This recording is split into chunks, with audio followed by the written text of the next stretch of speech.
છો? તમાર નીચે વાળી એને શું ચક્કર આલે છે?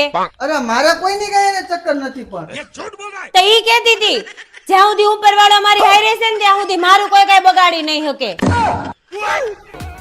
લાગશે વાર પણ આવશે મજા યાર. તો તમે મારી સાથે લગ્ન કેમ કર્યા? તો હું કઈ આખી જિંદગી મારા ઘરના હેરાન કરવાના હોય? મારો વિખરેલો વાઘ આવ્યો. એટલે તમે અહીંયા કઈ હેરાન કરવા માટે આવ્યા છો? આવ્યા છો નહીં, લાવ્યા છો.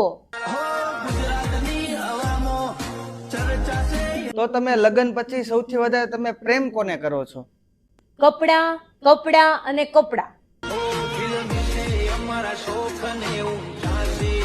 હું એકલો ફરવા જાઉં એ તમારાથી કેમ નથી જોવાતું? જોવાય તો છે પણ એમાં એવું છે કે તમે એકલા ખુશ હોય ને એ નથી જોવાતું.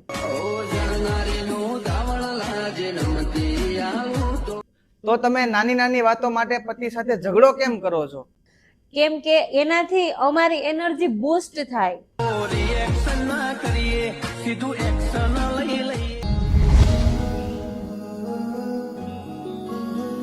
ઓય વિવેક, હું હે ને ગમે એટલી ફેસ ઉપર ક્રીમ લગાવું ને હું રૂપાળી જ નથી થાતી. તો પછી હું એવું વિચારતી હતી કે પ્લાસ્ટિક સર્જરી કરાવી નાખી તો હું નો હિરોઈન જેવી મસ્તીની દેખાવ. હવે પ્લાસ્ટિક સર્જરી વાળી, પેલા તને ખબર છે પ્લાસ્ટિક સર્જરીમાં 5 થી 6 લાખનો ખર્ચો આવે? અચ્છા. પણ પછી પ્લાસ્ટિક આપણે ઘરેથી લેતા જઈએ તો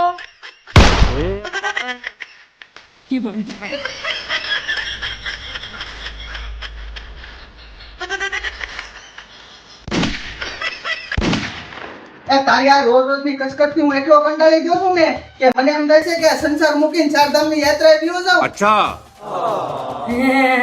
હવે ચારધામ વાળી ચારધામની યાત્રાના નામ આવડે છે પેલા? દીવ, દમણ, આબુ ને ગોવા.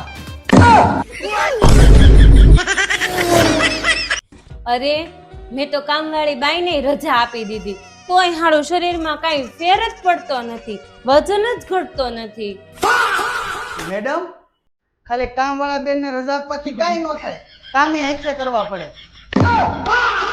જોરુ કાહો ના